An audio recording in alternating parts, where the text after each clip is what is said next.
The Calgary Flames have them a coach and a GM. Now it's time to talk about the roster. You're Locked On Flames, your daily podcast on the Calgary Flames. Part of the Locked On Podcast Network, your team every day.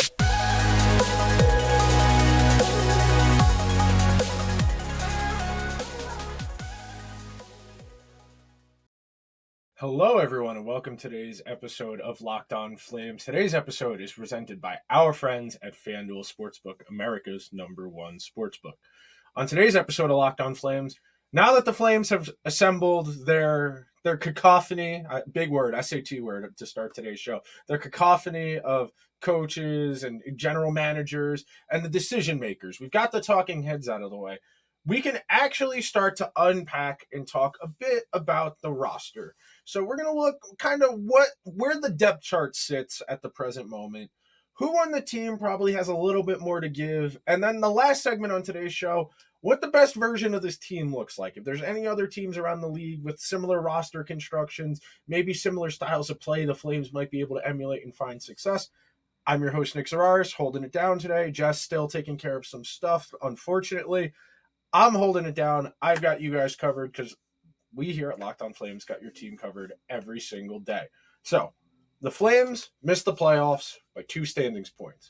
You guys remember the month of March and early April where I had a dry erase board and I was breaking out the math, and the Flames were forecasted to finish with 93.7 standing points and the Jets were projected to finish with 94.7, 94.8, something like that. And that's ultimately what bore out. It was 93 to 95. The Calgary Flames were that close to making the playoffs this year, in spite of all of the poor luck they had. You think about all of the misfortune, the overtime losses, the bad bounces, the injuries, all of the 1-goal game losses that the Flames somehow just couldn't find a way in any of those 1-goal games. And yeah, some of that is on just when everything is rolling downhill, you know, the snowball effect. Everyone's familiar with that idea where it gets rolling and picking up more snow the further down the hill it gets.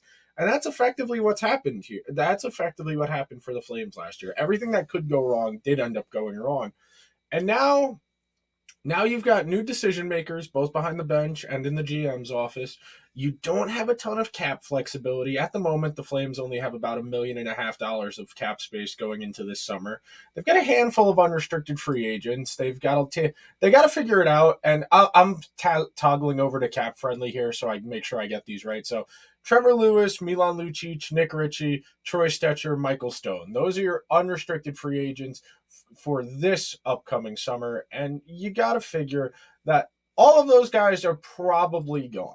Just based on simple math and where the Flames have guys in the organization that might be ready to make the leap, may not be ready to make the leap. But for all intents and purposes, I think you can close the door on Milan Lucic. I think you can close the door on Trevor Lewis. Troy Stecher is somebody I might be interested coming back for that 6th defenseman role, especially if there's a Noah Hannafin trade to be had where you get a higher level 6th defenseman than what they've had. Michael Stone is he is the ideal 7th defenseman in the NHL. He's got a little bit more puck skills than the average defenseman, does have some defensive holes in his game, but at the very least, if he's your 7th D where he rotates in if someone's injured, you don't feel too bad about that. But Troy Stecher, he played pretty well once he got to Calgary. You feel pretty good about him. You know he's a good person, somebody that people like being around, and that's encouraging. That's something that I think there's a real argument for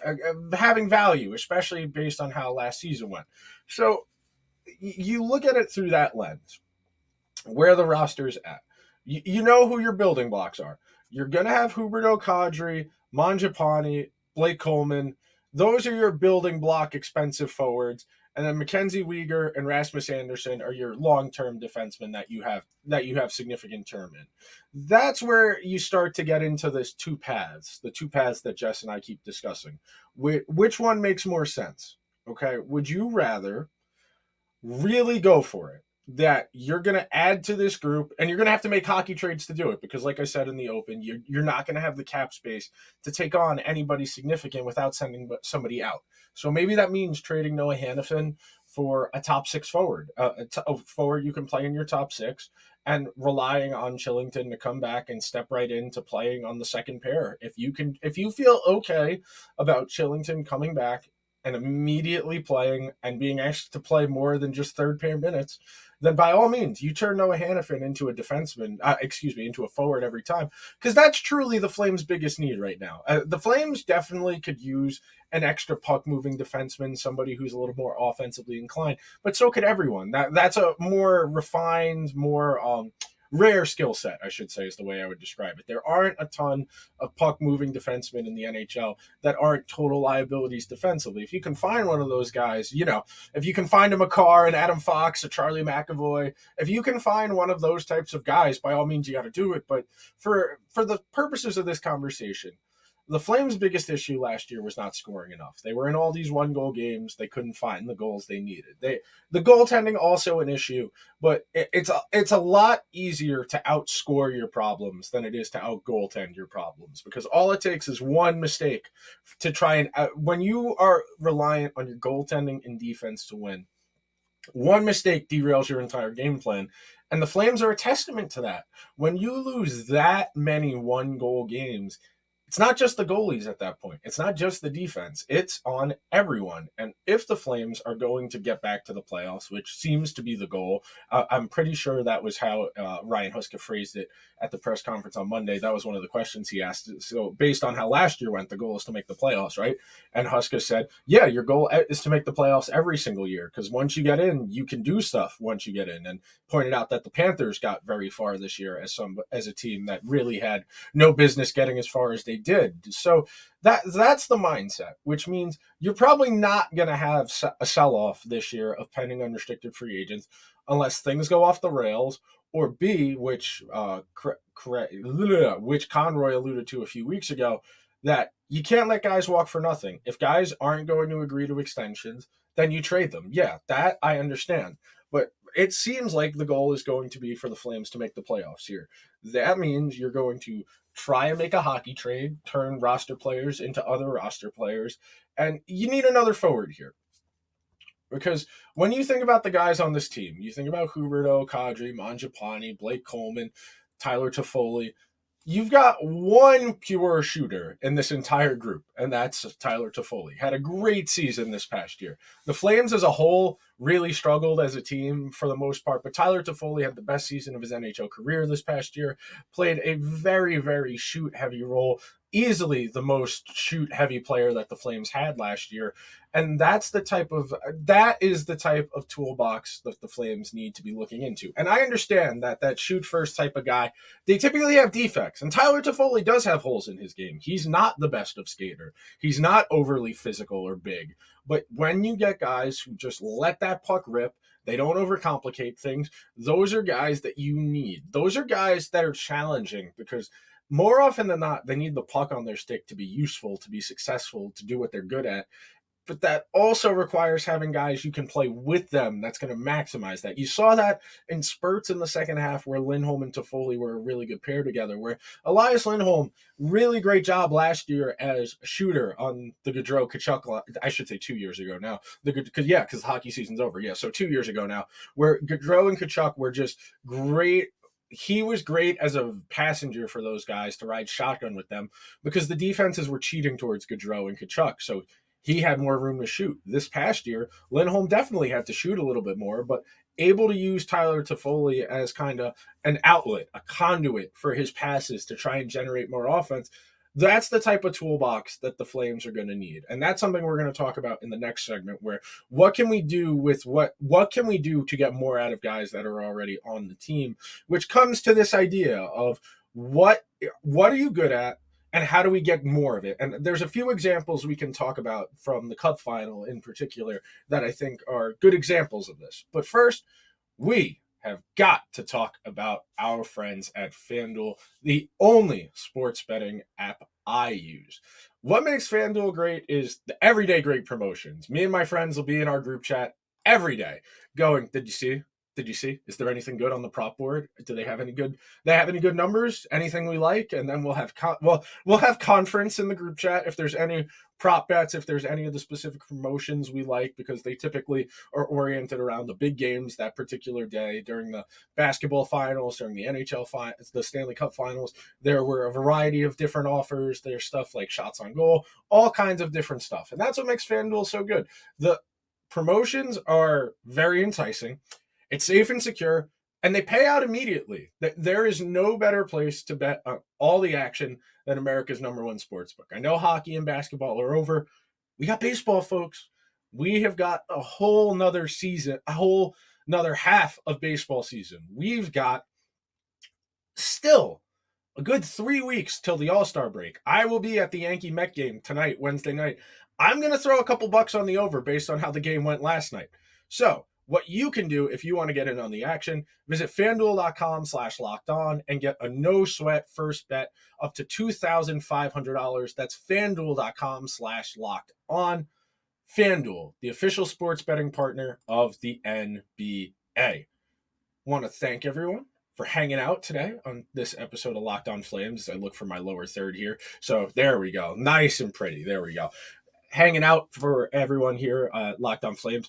Got your team covered every single day, available on all the major podcasting platforms, over on YouTube as well. A video is more your thing. If you're one of those people like me who has to be watching something while they're eating, whether it be on their lunch break or eating dinner, because you got to embrace that inner feudal lord where you need entertainment while you're eating, we got you covered. If you, at the end of every day, come home from dinner and go, I wonder what's going on with the Flames, we'll be here. We will have content for you. So moving along in this conversation, we kind of addressed the clear roster gaps. So one of the components of this is understanding who's already in the organization that maybe has a little bit more to give. And you heard Huska and you heard Conroy specifically mention Jonathan Huberdeau. Somebody who had 100-plus points the year before in Florida on a Florida team that was as high-flying as possible, one of the most dangerous offensive teams in the regular season in the modern NHL. And yes, as time goes on and the league gets even more offensive-centric, that Panthers team's numbers probably won't look as impressive. But for the most part, what made that Panthers team so great was their willingness to trade chances because they trusted their defense. Mackenzie Weegar, ring any bells? They didn't mind playing up and down track meet style hockey, that Panthers team, because they felt good about Aaron Ekblad, about Radko Gudas, about Mackenzie Weegar, that those guys would be able to get back to defend 2-on-1s, to force other teams into worse chances. So I don't know if the Flames necessarily have the toolbox, the skill set of guys necessary to play that type of up-and-down style. They don't have a Sasha Barkov. They don't have an Anthony Duclair or Carter Verhaeghe, a Matthew Tkachuk, guys who are really good at that up-and-down, trading chances, basketball style of hockey almost. So to get more out of Huberdeau, you're going to have to give him shooters. Huberdeau is a playmaker through and through. He's one of the best players in the entire league in 3-on-3 in the overtime because he's got such a good playmaking instinct. He's got such a knack for understanding spacing, where guys are going to be, and how to maximize that. What's going to make them be successful? How can he read the game to a level to get them? So they're going to have to find somebody for him to play with. And for large chunks of this season, they rode him and Kadri together. And Nazem Kadri's a really solid player. He doesn't have any of the elite traits you would want riding shotgun with your best playmaker. This is an issue across the league. A lot of teams just get good players. They acquire good players. They're not necessarily worried too much about how those guys fit together. They got Kadri, they got Huberdeau in the same offseason, and both said, well, we don't want to disrupt the guys who already have chemistry with each other. Let's put these two guys who have never played together and see what happens. And Kadri's a solid player. He had a really good start to the season. He was an all-star. He had a really nice start to his season counting stats-wise, accumulated a good chunk, but didn't have a whole lot. I want to say it was something like 15 points over the final 30-something games, less than half a point per game. You want a little bit more from that from somebody who, marquee free agent, you're paying a lot of money to. So this is where you can start to get interesting with this, because Kadri's toolbox is that of a physical. He's a power forward. And I know for some of the older heads who might be listening, Nazem Kadri's not a power forward, but He scores a lot of his goals around the net mouth. He goes to the dirty areas. He engages on the forecheck. He wins puck battles. All the traits you would associate with a traditional power forward. Maybe more, you want to say he's more of a grinder with some high end skills. Okay, that's fine. I would agree with you if you wanted to call him that instead. So that doesn't really click with what Huberdeau needs. Huberdeau needs somebody who, when he puts the puck on their stick, can just let it rip, let it rip, let it rip. And that's really where this comes in. So if you want to say, and I know what you're thinking if you're listening to this, what about Matthew Coranato? What about Pelletier? That is one of your internal solutions. Matt Coranato, somebody who scored quite a few goals in Division I hockey, somebody who's definitely a little bit more of a shoot-first guy. And typically speaking, that's the easiest skill that kind of translates right away. If you can let it rip, you can let it rip. A lot of people remember Cole Caulfield making his NHL debut with the Canadiens during that long playoff run, during the very weird 2021 playoffs coming right out of college, where he was just letting the puck rip. Yeah, he was a little bit smaller. Yeah, he might have not had the best positioning, and his defense had warts in it, but he was just letting that puck rip. And that's the easiest thing for those young guys to do is puck on the stick rip. Puck on the stick rip. Because when you're just getting that puck and you're just letting it fly, you don't have to worry as much about your positioning. You don't have to worry as much about, oh, am I taking too long? You're not really going to have that like mental tick. So the way I always think about this is, you know how when you're doing things, you're talking to yourself internally. You're like, okay, I'm going to reach over here, pick up my phone, look at it, unlock it, scroll. For the average NHL player, they do that a lot faster than the rest of us mere mortals. The really good players do that at a hyper speed. Where it's almost like they don't even have to think, like it's instinctual that the puck needs to go here. So for these guys, instead of having that mental tick of, okay, receive the puck, wind up, shoot, it's instinctive. It's just let it rip. The puck's coming to me, shoot. The puck's coming to me, shoot. And that helps you avoid that drowning feeling. And the way I typically describe guys immersing themselves in the NHL is getting into a pool. If they can swim, it's a little bit different. But for the purposes of this metaphor, you think about, okay, you're wading into deeper water, you don't know how deep it is, and then suddenly it just drops, right? At some point, if you're in the ocean, if you're in a pool and you can't see the bottom, that's more on you. But if you're in the ocean, you're wading out into the ocean, and then it sinks and you got to start treading water.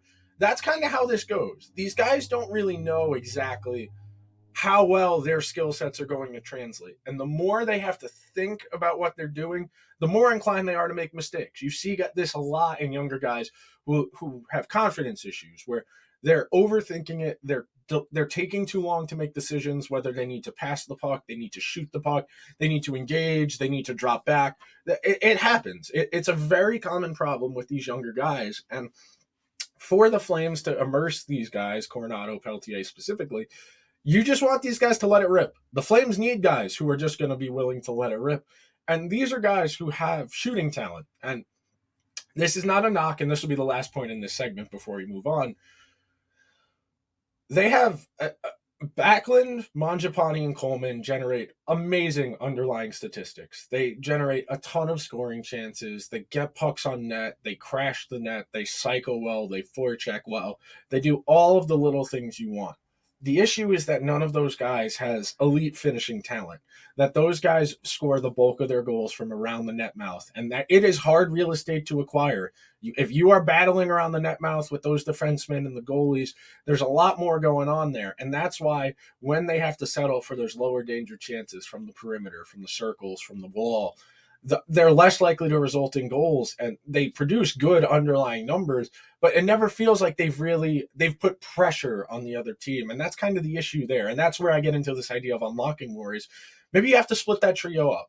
Maybe you need to do more of a traditional shooter, puck retriever, playmaker trio. That's the line balance I like for my guys when I'm assembling a team. I want one guy who's just letting it rip, one guy whose main job is to facilitate, and the third guy's job is to have the best motor of the three, go get the puck and get it to the other two guys. Now, not every team has the talent diversity to play that type of way and to construct their lines in that type of way, but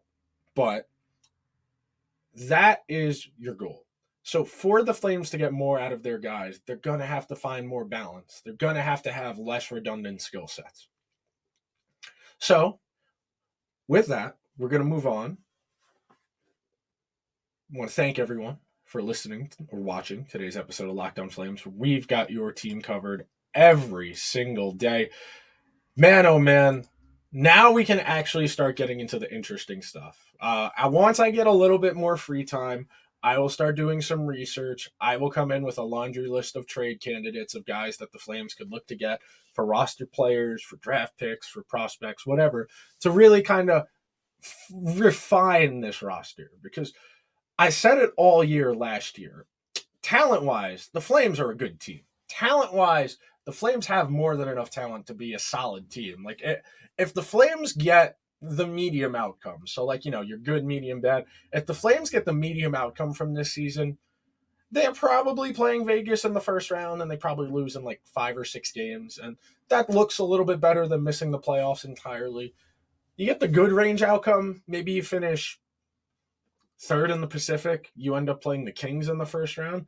The Flames played the Kings okay this year. I mean, I know they had that one massacre in LA where they lost like 9-2, where Jess was actually there at the game, which is what's very funny about it. I know in my mind that doesn't sound great. You lost like 9-3 to an LA team that wasn't that good, to be frank. Goaltending issues, defensive issues, not a whole lot to. And LA's coming. And that's where we can start to look into the future with, okay, well, right now it's Vegas, it's Edmonton, Seattle's coming, LA's coming. The Ducks and Sharks are pretty far behind. Anaheim, Anaheim's a ways away. But circling it back to the Flames, the best version of the Flames is probably something. And there's no exact 1-to-1 in the NHL. No two players are the same. No, you can have similar teams, similar tool sets, but in my mind, the Flames probably peak out in that Minnesota Wild tier. And the Flames don't have a player of Kirill Kaprizov's skill set. They probably don't even have somebody in Matt Boldy's skill set, in all honesty. And I like Matt Boldy's game a lot. He really emerged this year. And they still may or may not have something in Marco Rossi, who was a really high draft pick a couple years ago. So that's the thing. The Flames want to make the playoffs. That's a noble endeavor. You got to pay your bills. You got to make your playoffs consistently. You got to keep your owner happy. If the Flames actually are honest about wanting to pursue a Stanley Cup, about winning a championship, bringing a cup back to Calgary, it's going to require a step back. And the question will be, are the Flames going to do that themselves, or is the market around them going to force them into that? Because if guys don't want to stay, if Elias Lindholm is pretty set on, I'd like to go somewhere else. If Mikkel Backlund wants to go somewhere else, if Tanev wants to go somewhere else, if Noah Hannafin, if these guys on expiring contracts don't want to stay, they might be forced into taking a step back. That's really the question now is, are the Flames going to be able to do enough to entice these guys to want to stay?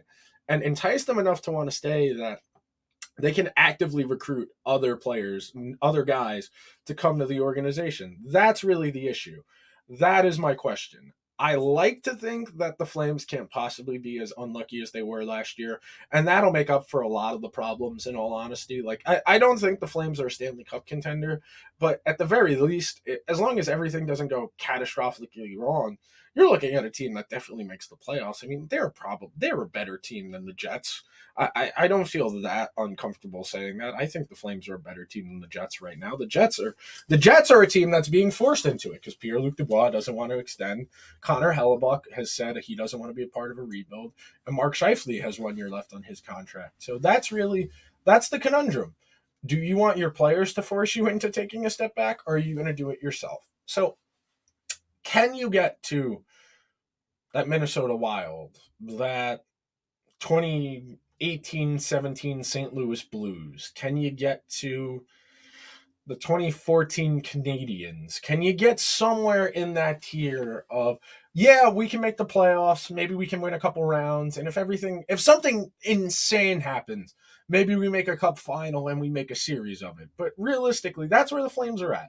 The best version of this, honestly, in all honesty, it really might be a team like Seattle that doesn't feature any real high-end talent. They've got a few good players there. I still like a lot of guys on that team, but they're just playing a lot of minutes for a group that doesn't have any real true superstars. So when you don't have any of those guys to fall back on, it's tricky. And the Flames' best player is probably Rasmus Anderson, and it's hard to be a good team in today's NHL when your best player is a defenseman. You think about the Predators, you think about the Sharks, you think about the Rangers. You think about arguably the Bruins. Nah, probably not. I take that back. Pasta, Bergeron, probably better. Yeah, better than McAvoy for sure.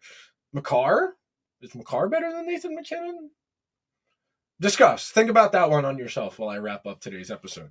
So that's really the conundrum for the Flames. How can you win with your best player as a defenseman and you have roster turnover that you may or may not have control over? It's a real challenge. I don't envy what Conroy and Huska are about to embark on, but there is enough opportunity here that you feel okay. I'm not gonna say you feel amazing. You feel okay. There's an opportunity here for these younger guys to come in, maybe put a little bit of juice in the guys that are already here. New eyes in the coach's office, maybe thinks about things a little bit differently, thinks maybe I should try this guy with that guy. Maybe these two guys would click really well together. And that's what training camp and this offseason are really going to set up for me is how creative are they willing to be? Can they unlock more from this group? Can this group get to that Seattle tier? Can they get to that Minnesota tier where consistent playoff team, win a round or two, maybe if the year lines up right and you have a little bit of cap space, be hyper aggressive, go get a big fish in the trade market. Can you do that? We're going to wait and see. We're going to find out. That will just about do it for today's episode of Locked On Flames. Make sure you are subscribed wherever you get your podcasts. We got your team covered every single day over on YouTube as well. Join us in the comment section if you're so inclined on YouTube. Let us know. Is Cale Makar better than Nathan MacKinnon? I think so at this point, but that might be a hot take.